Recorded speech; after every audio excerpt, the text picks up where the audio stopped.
Welcome back to another episode of 40 Facts About the 40K Universe. I am your host, Gersh1, and today we're going to be talking about Space Wolves versus the Tyranids. If you're new to the channel, subscribe. We post Warhammer 40K lore videos every single day. If you have any suggestions or you have any questions about Warhammer 40K, just let us know in the comments section below, and we'll either answer it there or create a video for you. If you guys enjoy our content, it is because of our patrons that we can do this. Thank them in the comment section below, and if you guys want to support, the link is in the description. But with all of that said, let's get into 40 facts on the Space Wolves versus the Tyranids.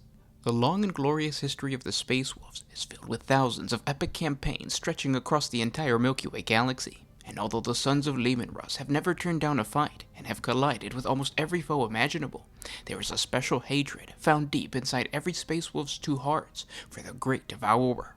I don't think it's even fair to say that the two factions have a rivalry. While some Tyranid hive fleets act with cunning aggression towards certain foes, the bioforms that encounter the ruthless wolves of Fenris respond with complete recklessness. When the two forces meet on the battlefield, it is as if both draw out each other's most extreme and animalistic tendencies.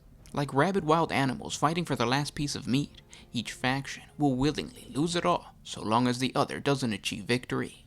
It is known that the tactics of most Space Wolf great companies are far more chaotic than that of any other Space Marine chapter, and while this may be looked down upon by the highly regimented and organized Astartes captains, the erratic tactics of the Space Wolves gives the chapter a maneuverability that the Tyranids struggle to counter. It is certain that most younger Space Wolves will quickly abandon a standard tactical structure in favor of a more brutal but efficient approach. This deeply ingrained ability to think on your feet from the very beginning is what gives the Sons of Rust the advantage when facing the Tyranid menace. A hive fleet is designed to quickly assess a world's military response to the invasion. In this way, the Tyranids and the Space Wolves both share a very similar combat doctrine. A hive fleet is designed to quickly assess a world's military response to the invasion and tailor the second wave to counter the tactics of the defending forces. But this incredible adaptability is thwarted when the defenders are just as willing to alter their strategy in response to changes on the battlefield. Conflict between the two forces always results in some of the most murderous melee combat imaginable. Frenzied warriors butchering each other in a bloody orgy of destruction that makes it incredibly difficult to distinguish who is actually winning. And no great company has more experience and is more willing to tear into the flesh of the Tyranids like the Space Wolves that carry the sigil of the Bloodied Hunter, Bran Redmaw's Blood Maws. The savagery of this company is legendary. Every battle brother knows that given enough time, the Blood Maws will literally tear the enemy to pieces until there is nothing left but a battlefield of severed and mutilated body parts. This is because there are more Space Wolves bearing the curse of the Wolfen in this great company than all but the 13th Company. One of the Blood Maw's first encounters with the Tyranids was when Bran Redmaw responded to a request for aid by a beleaguered Imperial hive world that was being invaded by the tendrils of Hive Fleet Leviathan. The hot-headed young warriors of the Bloodclaw packs were overjoyed as they collided with all manner of Tyranid bioforms in close-quarter melee throughout the planet's hive city. Each one eagerly boasted their kill tally after every hab block was cleared. Although the Space Wolves were there to work with Imperial forces already entrenched in the region, the Blood Maws found it easier to progress through the hive city on their own, claiming that the Imperial Guard would only slow them down. It didn't take long for the hive mind to redirect its strategy and send in a proper counterattack to the newly arrived superhuman warriors, butchering their way through the lesser bioforms. The hive mind allowed itself to be pushed back far enough to a position where the Blood Maws believed that they were on a strategic point, only to send in a fresh wave of reinforcements that ambushed the Space Wolves on Hell's Ridge. The human Imperial defenders whose spirits were lifted by the Space Wolves' incredible advance, and who were now trying to keep up with the wolves, were caught off guard and easily slaughtered, thus surrounding the Blood Maws. As each battle brother readied themselves to fight to the last man, the timely arrival of a dozen Stormfang gunships cleared a path for the entrapped Space Wolves to reunite with their wolf lord, Bran Redmaw. Under his leadership, the Blood Maw's savage counterattack turned the tide against the Tyranid forces.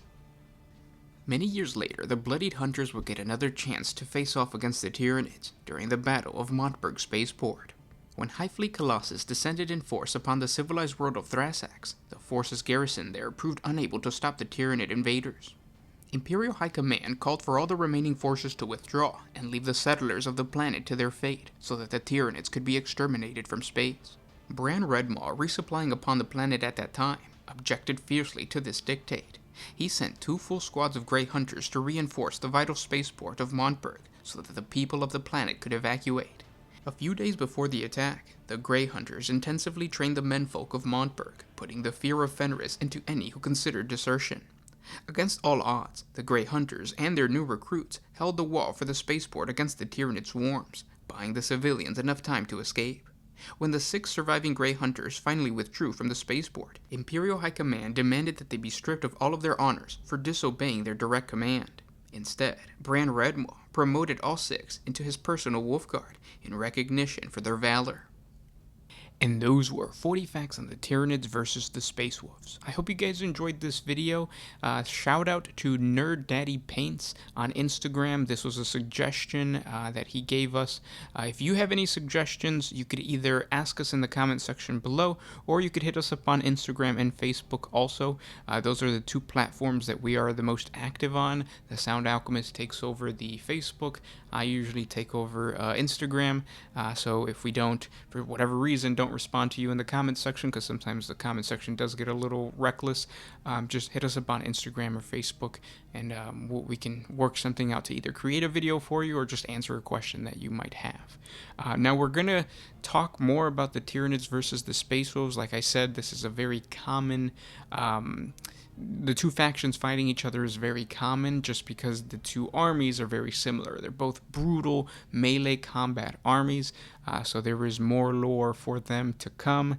I think the Tyranids and even Fenris, the planet where the Space Wolves originate from, have some ties. There are some legends, or there's some hypothesis that the actual Kraken that is found on Fenris is a Tyranid bioform that was left there by a Hive fleet a long time ago, which could be a possibility that the Tyranids sent out like a Hive fleet a while back when it was actually pushed back by maybe the Eldar or something, just because even on Earth, the Loch Ness Monster is supposedly a Tyranid bioform too, so it's one of those situations where it turns out that the Tyranids, while they invaded in the 41st millennium, they actually might have been in the Milky Way galaxy long before then, so it's always fun to dive into that type of like deep-seated lore and stuff like that.